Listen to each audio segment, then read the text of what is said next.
Gracias por continuar con nosotros en este domingo y qué grato es recibir una vez más al buen amigo y economista Luis Reyes, con quien siempre es interesante conversar por su experiencia, por su conocimiento, un hombre que ha pasado por el Estado y que le conoce perfectamente bien.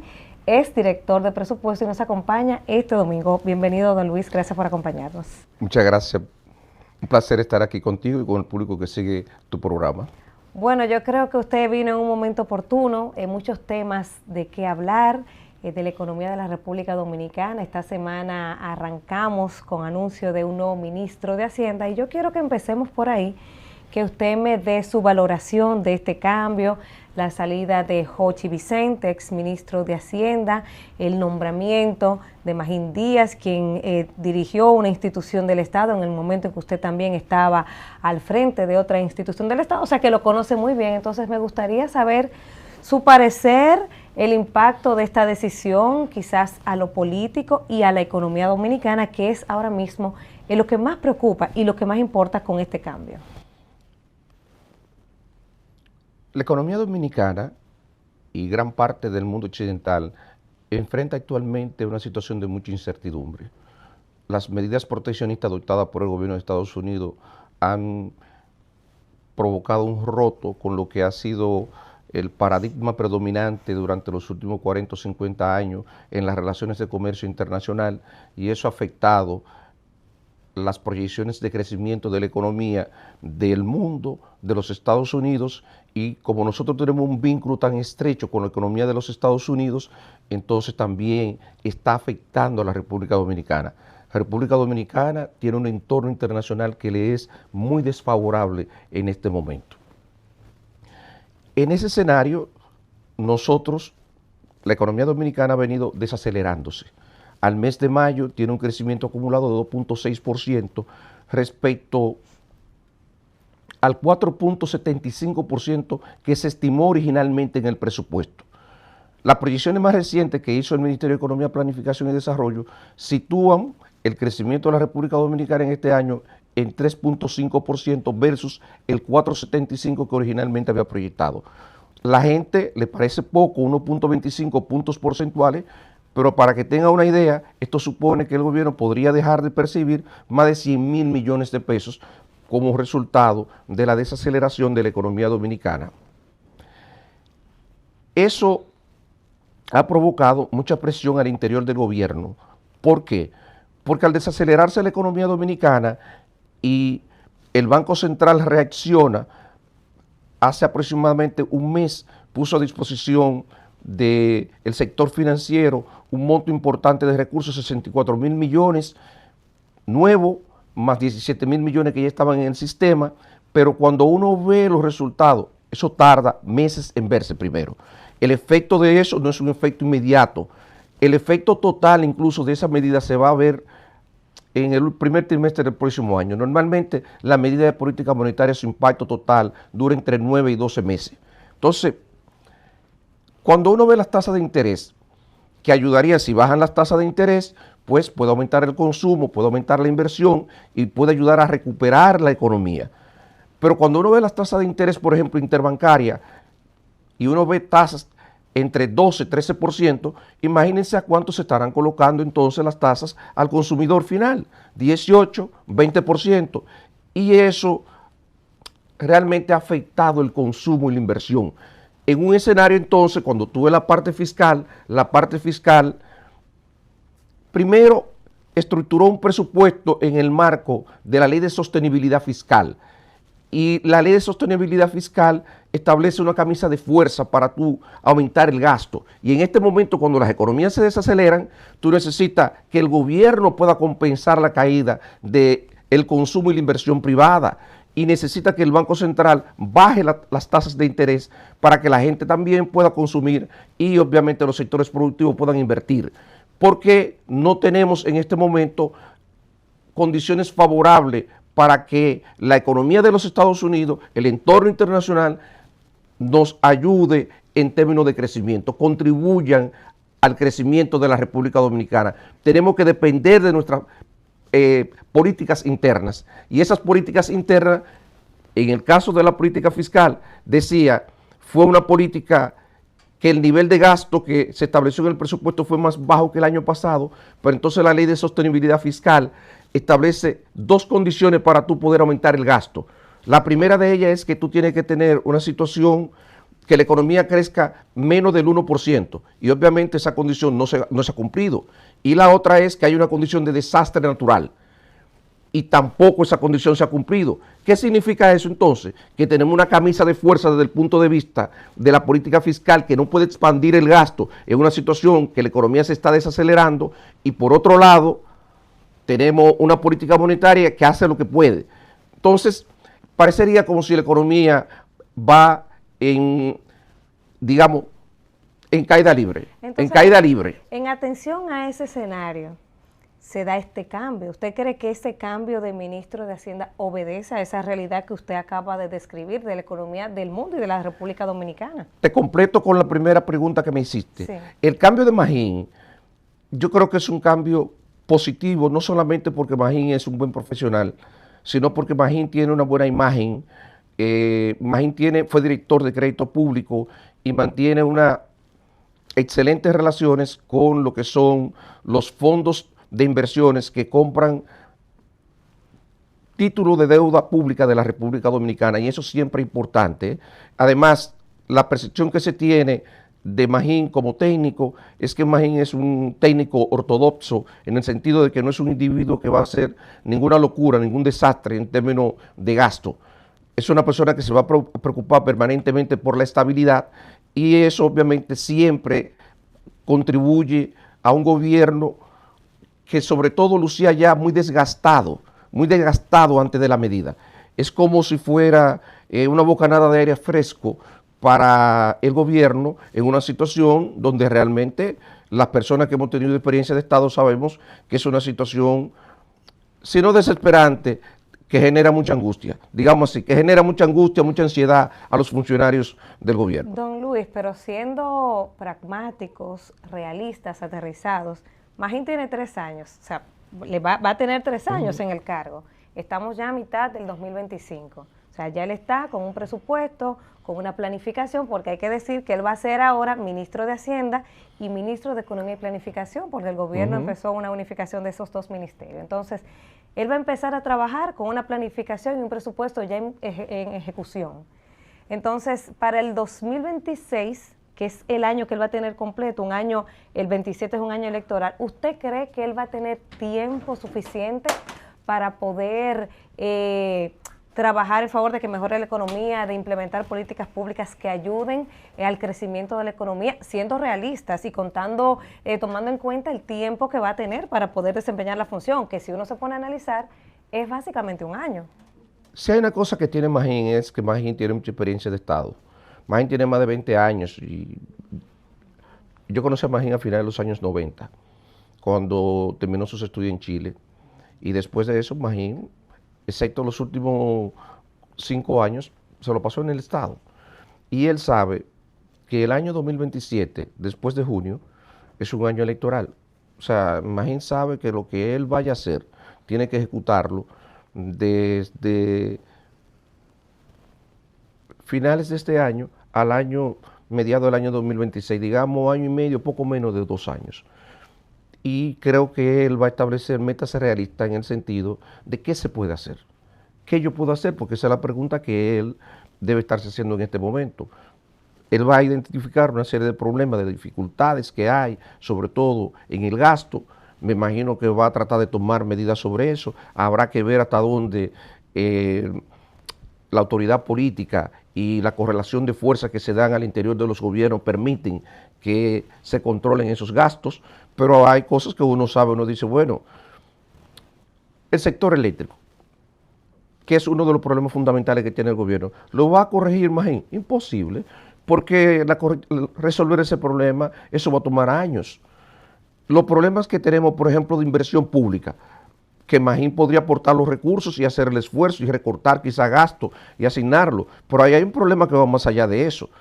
Ahí hay un problema que es la baja capacidad de ejecución del gasto que tiene el gobierno. Eso no depende solamente de un ministro de Hacienda. El ministro de Hacienda puede buscar los recursos, puede instruir al director de presupuesto para que lo ponga a disposición de las instituciones, pero el tema después ya un tema de cada una de las instituciones ejecutoras en el gobierno y obviamente de los contratistas. Y ese problema lo viene arrastrando el gobierno desde que comenzó. Y uno pensaba originalmente que era porque se iba a dar lo que nosotros llamamos una curva de aprendizaje que iba a desembocar en una capacidad de ejecución por lo menos similar a la que tenía el pasado gobierno.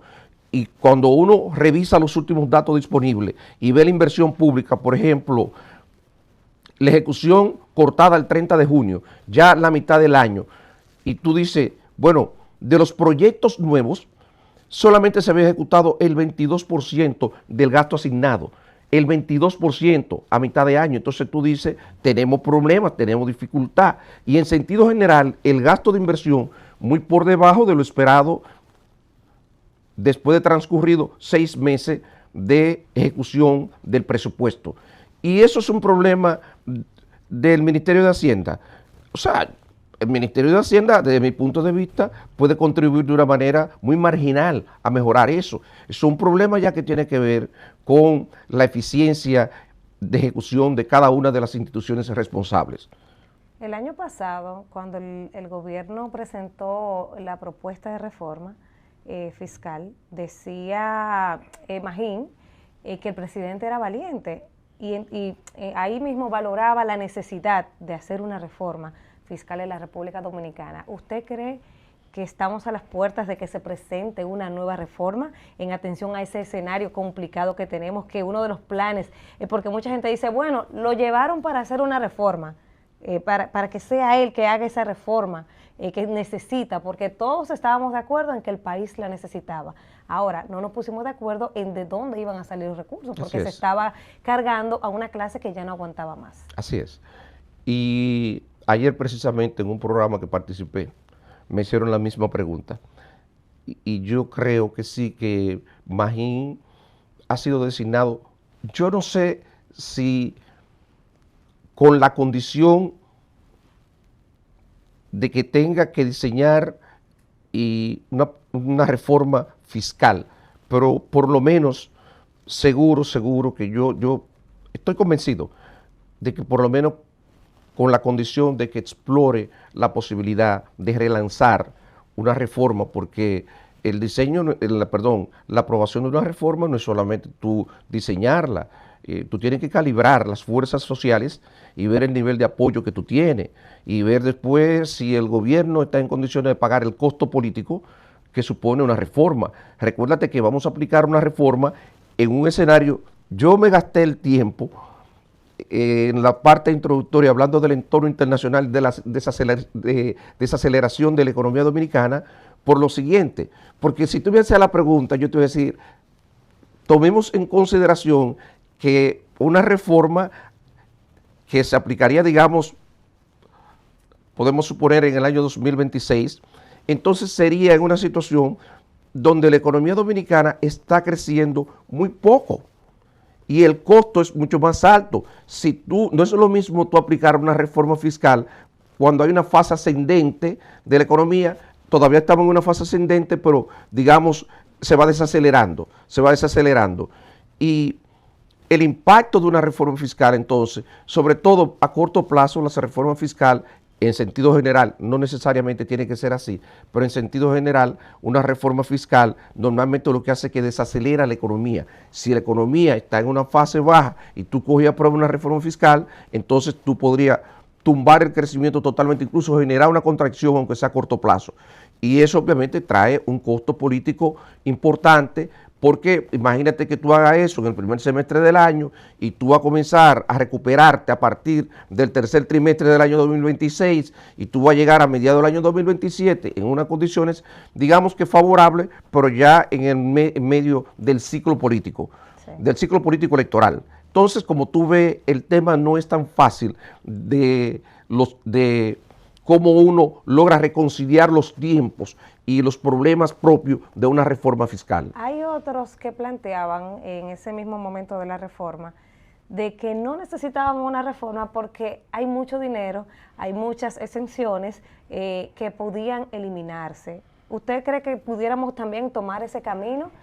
Porque poner una reforma, gravar a muchos sectores que quizás no pueden por lo mismo complejo de la economía actual, entonces quizás si empezamos a quitar exenciones fiscales, que también hay, o quizás si buscamos la forma de eliminar la evasión, que es bastante fuerte y compromete mucho la economía, quizás eso no pudiera ser una opción. Yo no soy economista, ¿verdad? Pero no, pero la pregunta es válida. La pregunta es válida. Que se hizo. No, es que la pregunta es válida. Entonces, esa pudiera ser una opción, sin tener que cargar más a la clase media, a los pequeños empresarios. No, es que por parte, vamos por parte, porque tenemos que entender primero, eso que ustedes llaman exenciones fiscales, que para nosotros lo que le llamamos gasto tributario.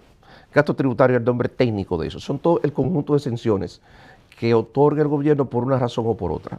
El 70% de eso corresponde a ITEVIS. ITEVIS.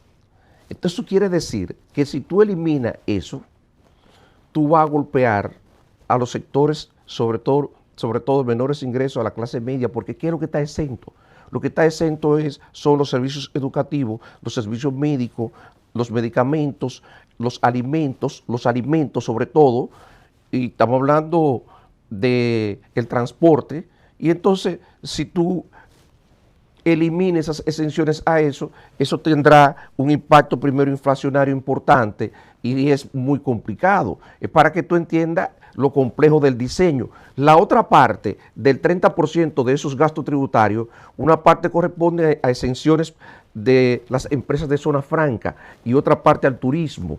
Pero el problema de esos sectores es que esos dos sectores precisamente son los que han tirado de la economía. No es que tú no puedas modificar esos incentivos. De hecho, yo soy partidario de que se revisen. Claro, lo que yo no soy partidario es de que se eliminen de un plumazo, como se planteaba en la reforma anterior, sin tú medir las implicaciones de las decisiones que se estaban adoptando. Porque esos sectores también tienen competidores internacionales que tienen incentivos, y si tú lo dejas desprovisto de los incentivos que otorga el Estado Dominicano, entonces nosotros podríamos estar matando la gallina de los huevos de oro, en el sentido de que los sectores más dinámicos de la economía lo podríamos dejar en una condición donde no puedan tirar, no puedan aportar al crecimiento como lo han hecho durante los últimos 30 años.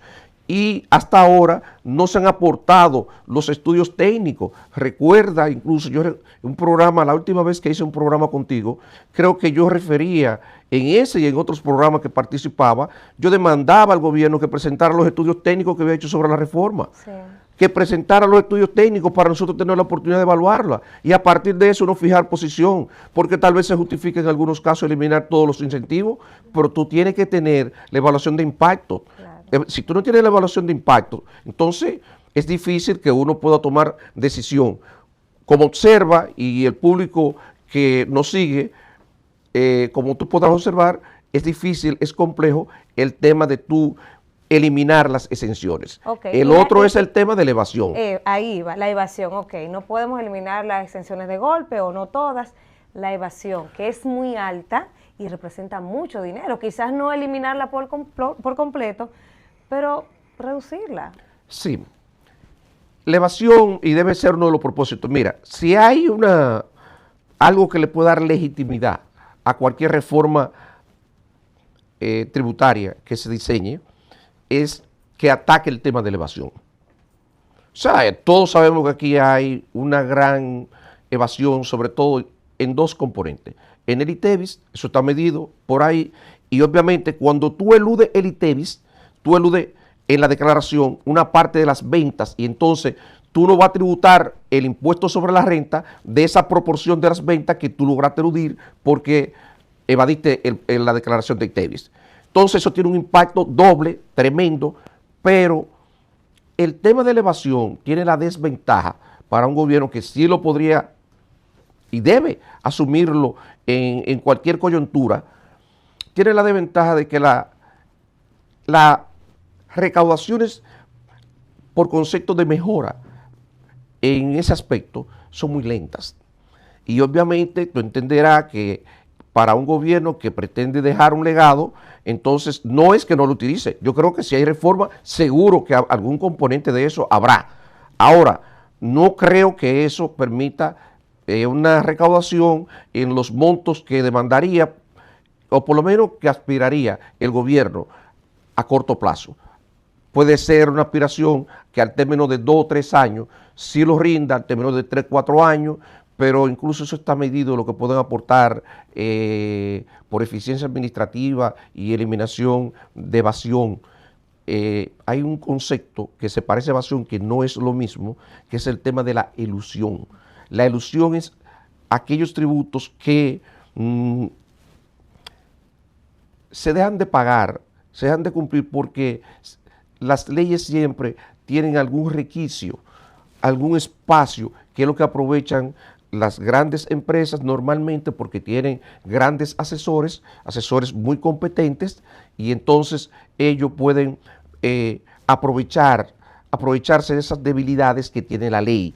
Y eso tal vez también podría ayudar el tema de la elusión, la evasión, pero te repito, usualmente esas no son cosas que te van a provocar un aumento de un 1% de recaudaciones del Producto Interno Bruto de un año a otro. Por eso es tan complejo el tema del diseño de la reforma fiscal. Vamos a hacer un breve contacto de publicidad y cuando regresemos continuamos con esta interesante conversación con el economista Luis Rey.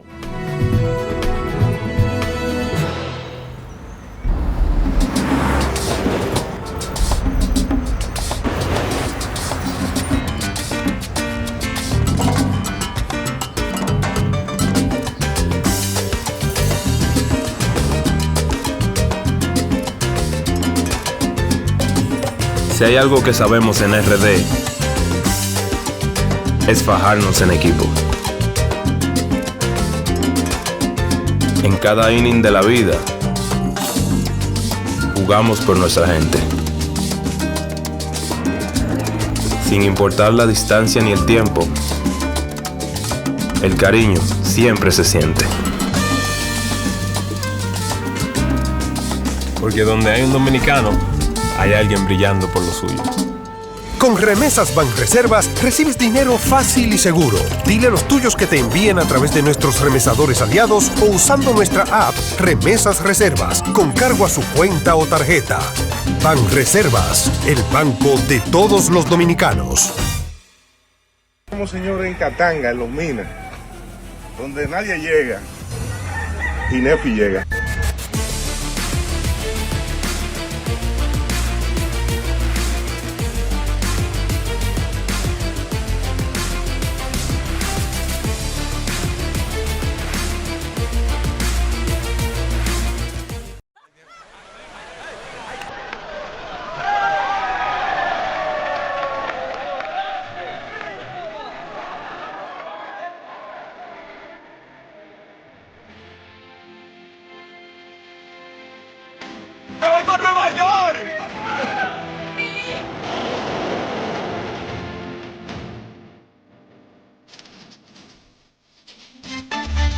Equipo que no te rinde, gente buena que nada más.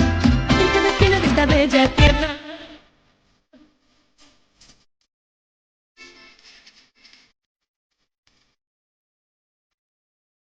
En Banreservas ponemos el corazón en el crecimiento de nuestra gente, comprometidos en todo momento y ocasión en ser el banco de todos los dominicanos.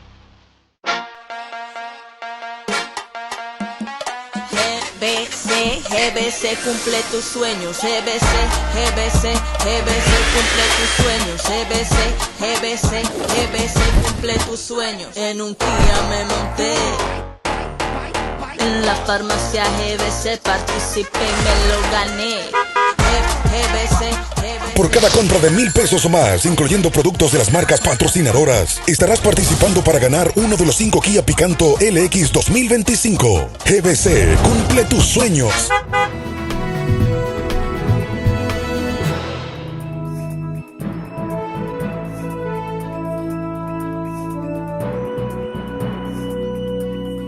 Gracias por continuar con nosotros. Don Luis, para cerrar el tema de Hacienda, se me quedó esta pregunta en el último bloque, en el otro bloque. Su valoración sobre la gestión de Jochi Vicente, el ex ministro de Hacienda, duró 5 años ahí, manejando la economía dominicana, ¿verdad? Entonces, me gustaría que usted me valore su gestión y las luces, si tuvo la gestión, que seguro ha de tenerlas. Seguro, y además hay que reconocer, durar 5 años en el Ministerio de Hacienda, que es el ministerio sin lugar a duda más complejo que tiene el país y el de mayor incidencia en términos del Estado dominicano. Basta con ver nada más las dependencias que tiene.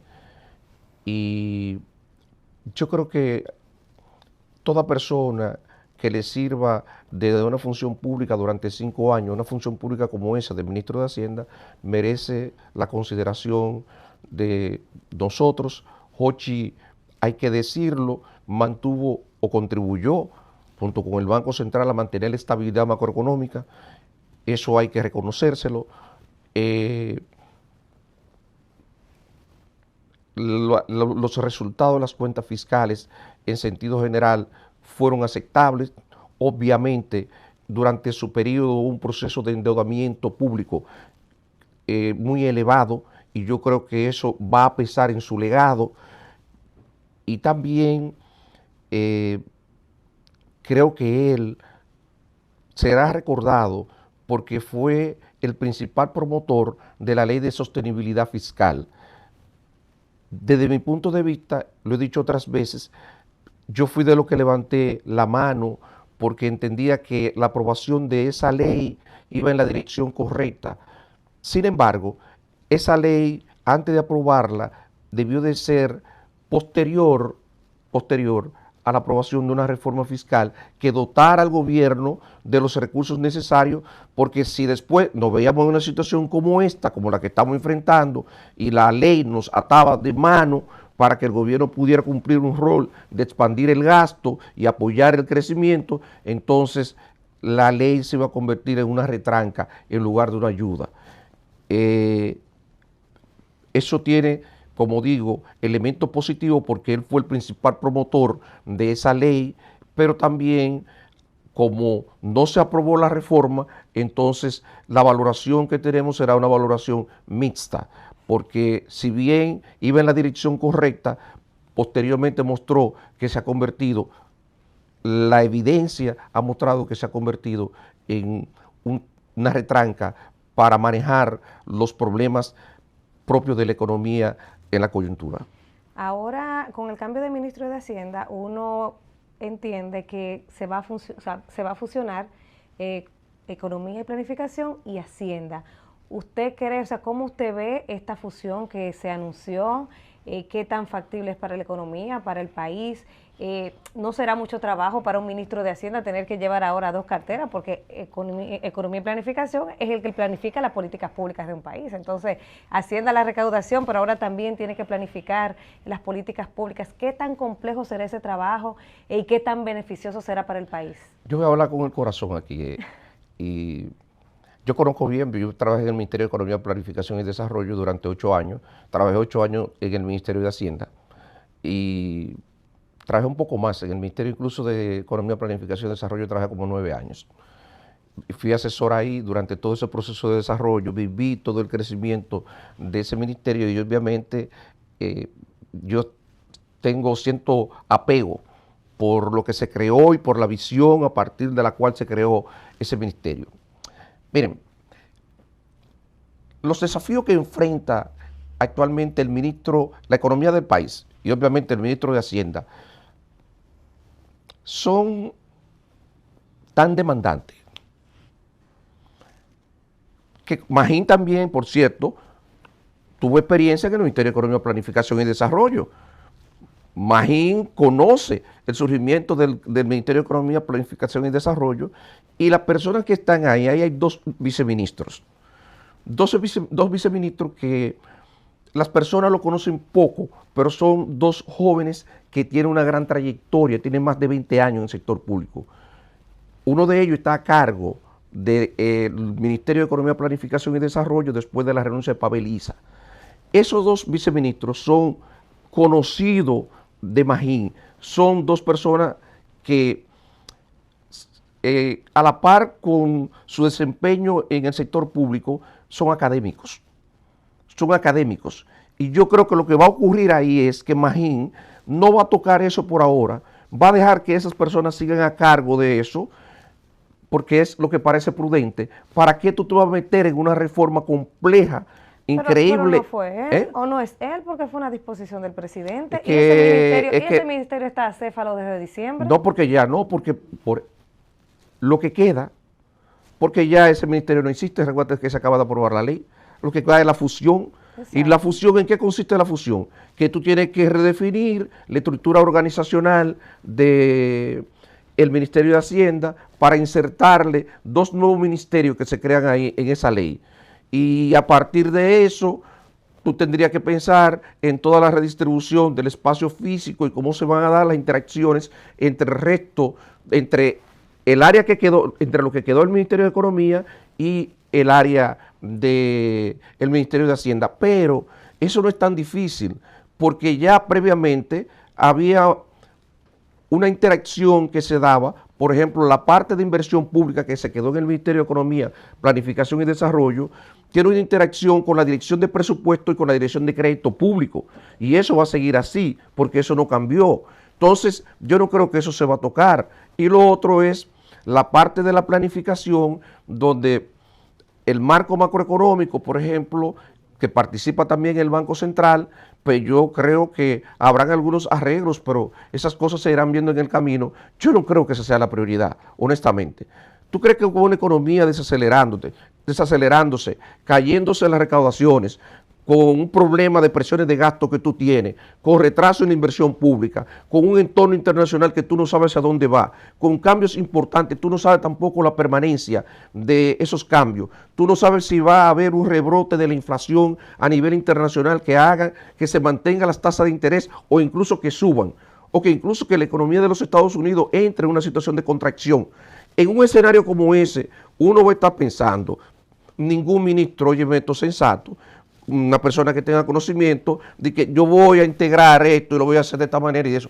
Por supuesto, tú vas a designar a algunos asesores que vayan avanzando esas cosas y tú la verás cuando haya oportunidad de sentarte, discutirla y obviamente de tratar de propiciar la mejor integración posible, porque yo tengo la seguridad que Magín le guarda mucha consideración y mucho respeto, no solamente a esos 2 viceministros, sino muchísimo personal talentoso, personal técnico, calificado, que ha hecho una labor seriosísima en el Ministerio de Economía, Planificación y Desarrollo. Yo quiero que hablemos de política, pero antes no puedo dejar de pasar esta oportunidad para preguntarle algo que está ocurriendo en el programa de ayudas sociales, la tarjeta Supérate. Esta semana anunciaron la suspensión por 5 días. Yo creo, yo tengo 20 años de ejercicio profesional y yo nunca había escuchado de que se anunciara algo similar. Por 5 días, las personas que tienen las tarjetas Supérate no van, o cualquier ayuda social que sea con tarjeta, ¿verdad? No van a poder usar los fondos porque va a estar en mantenimiento. Entonces, no sé si usted sabe cómo funciona ese mantenimiento, por qué 5 días, qué es lo que se hace, porque yo me imagino que como es una institución financiera, ellos no solo van a parar el banco para atender esa necesidad, sino que si se afectan los servicios del banco, tiene que ser a todos los usuarios, entiendo yo. O sea, explíquenos qué está pasando ahí y si es la primera vez que pasa algo similar. Bueno, es la primera vez, eso tengo la seguridad, porque puede haber que haya habido en algún momento una situación técnica que paraliza, yo meto que paraliza, que es normal por horas. Normalmente eso si dura un día genera un caos. Y lo hacen un sábado, porque el banco no le conviene, pierde dinero con cada segundo cerrado. Y cuando el banco da mantenimiento al tema de tarjetas o de cuentas, lo hace sábado, lo hace anunciado y lo hace por horas, no 5 días. Mira, hasta donde llega mi entendimiento de eso, de mi experiencia como director de presupuesto y el tiempo que trabajé, en algún momento estuve vinculado a esas cosas. Eso sí opera los programas como un sistema de tarjeta, donde cada uno de las ayudas están como si fueran una gaveta, una carpeta, dentro de una aplicación. Y obviamente yo sé que hay, por ejemplo, sistema complejo. El sistema de administración financiera del Estado, que está precisamente en el Ministerio de Hacienda, es un monstruo. Y eso ahí se ejecuta toda la parte presupuestaria y muchísimas otras cosas más. Y ha habido momentos donde tú tienes que parar y darle mantenimiento. Normalmente mantenimiento uno lo entiende de la siguiente manera. Mantenimiento puede ser una actualización para algo. ¿Qué es lo que a uno le llama la atención de la información que tú pones sobre la mesa? Que no se anunciara para qué, mantenimiento para qué, 5 días, porque al final tiene que pensar que 5 días afectan a las personas que son beneficiarias de esos programas. Y 5 días, por lo menos a uno puede pecar de ingenuo, de ignorante en estas cosas, pero a uno le parecería mucho el tiempo. Eso es así. Yo cuando lo vi, y tal vez aprovecho la oportunidad para invitar a las autoridades responsables que la próxima, que lo expliquen por lo menos para no dejar la duda en la ciudadanía de por qué realmente se están haciendo esas cosas. Tal vez se están mejorando, que es una cosa que pasa frecuentemente, los aspectos de seguridad. Los aspectos de seguridad y el temor, por ejemplo, de que esas aplicaciones puedan ser intervenidas desde fuera y cosas así como esa, pero si ese fuera el caso, no hay que entrar en detalles, pero por lo menos se hace referencia a alguna cosa que haga alusión a esa, y eso dejaría a la ciudadanía mucho más tranquila. Y por el contrario, posiblemente tú y yo estaríamos hablando aquí de apoyarlo y de pedirle a la ciudadanía que comprenda, que tenga paciencia. Bueno, pero ese es el problema cuando se crean esos vacíos de información. Tú como periodista conoces que eso es lo que da lugar a mucha especulación. Claro, ojalá que sea para mejoría. Ahora sí vamos a entrar en el tema político, porque usted, aunque es un economista, un hombre de Estado, también es político. Me gustaría que usted me analice cómo ve el panorama político actual en la República Dominicana, los PRM con sus presidenciables, el PLD que se está como activando, uno lo siente ahí como que quiere, ¿verdad? ¿Cómo usted ve el panorama político de cara a las elecciones del 28, que suena lejos, pero eso está ahí? No, yo voy a comenzar incluso por el tema del PLD. Mire, el PLD, después de su congreso y de la elección de su dirección, la elección incluso de las secretarías, la creación de los gabinetes, creó 3 gabinetes que intentan replicar más o menos lo que es en sentido general el funcionamiento del Estado. Y eso ha dinamizado mucho el partido y obviamente ha habido todo un esfuerzo por parte, en estos días estaba hablando con el presidente Medina y me hablaba de la salida que está haciendo y de lo que tiene planeado, y brevemente, pero sí, yo creo que ha habido un resurgir y creo que la gente ha comenzado a darse cuenta de que el PLD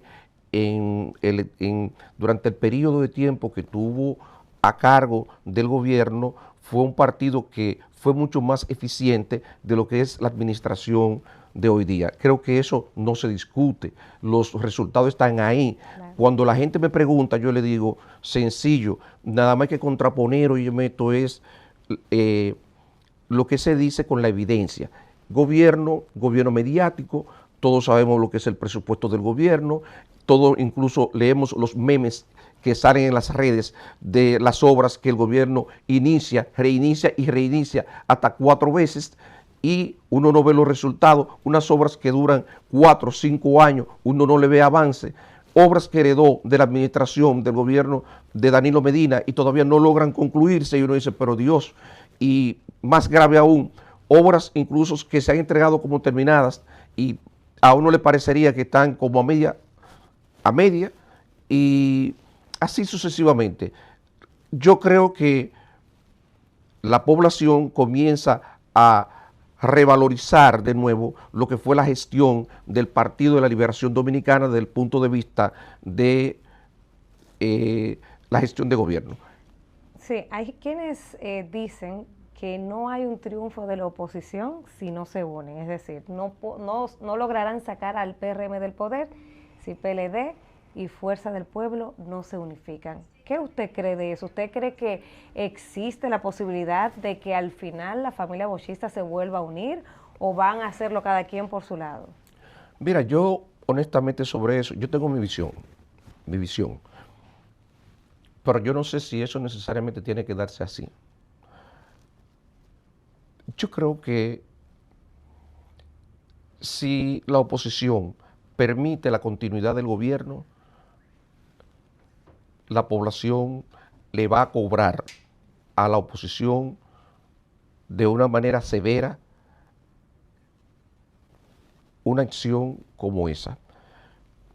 Yo no sé si el liderazgo estará pensando si se va a generar una situación de algún tipo de alianza que pueda darse, pero al margen de que se dé o no se dé, eso veremos cómo evolucionan las cosas, cómo evoluciona incluso el propio gobierno con las medidas que puede adoptar. Recuérdate, si hay una reforma, eso tiene un costo político que habría que ver, y habría que ver entonces cómo termina posicionado el partido de gobierno, quién es el candidato y quiénes son los candidatos de la oposición. Pero después que esos escenarios estén planteados ahí, si hay posibilidad de que el PRM pueda continuar en el poder, bueno, yo creo que la oposición tendrá que sentarse y evaluar lo que son las implicaciones que tiene, no solamente para ellos, sino para la población, para la ciudadanía en general. Hay en estos días rumores de que Gonzalo Castillo va a volver a aspirar. ¿Qué usted cree? ¿Usted cree que...? Yo había entendido que ya él no volvía a tocar el tema político, pero en estos días hemos visto en las redes como con una gorra. ¿Usted cree que Gonzalo va a aspirar a ser una opción para el 28 dentro del PLD? Mira, déjame decirte algo. Gonzalo Castillo es una persona que incluso sin estar aspirando aparece prácticamente en cualquier encuesta donde tú lo metes, aparece relativamente bien posicionado. Ahora, yo no sé la estrategia que estaría utilizando Gonzalo y si tiene aspiraciones, porque primero Gonzalo tiene una condición judicial que no le es favorable. Y yo no sé si eso cuenta con la anuencia de Gonzalo. En todo caso, si él se lanzara a aspirar, habría que ver, oye, esto primero, cómo él va a resolver el problema que tiene, porque él tiene el problema, tiene un problema que tiene que resolver previamente para que sea un candidato creíble, un candidato que las personas que le reconocen simpatía, que sienten cariño por él, una persona que hizo una buena gestión, y recordemos que sacó un 38% cuando fue candidato, en unas condiciones sumamente adversas. Entonces, yo creo que todavía habría que esperar antes de uno hacer juicio sobre la situación de Gonzalo y sus potenciales aspiraciones. Yo no creo que todavía nosotros podamos decir que eso va a ser favorable o desfavorable a la condición, digo, a la situación que tiene actualmente el PLD. Bueno, pues de verdad que ha sido como siempre un placer conversar de tantos temas de interés con don Luis Reyes, economista. Se fue rápido el tiempo, muchos temas hay que hablar, pero yo creo que pudimos aprovechar esta entrevista y darle luz a la gente sobre cómo anda la economía y proyecciones ahí sobre los nuevos cambios que ha presentado el gobierno. Gracias, don Luis, por acompañarnos en este domingo de Pie ante la República. Placer. Así llegamos al final del espacio. Gracias a ustedes por acompañarnos como cada domingo. La cita para la próxima semana de 3 a 4 de la tarde por BTV, Canal 32. Hasta entonces.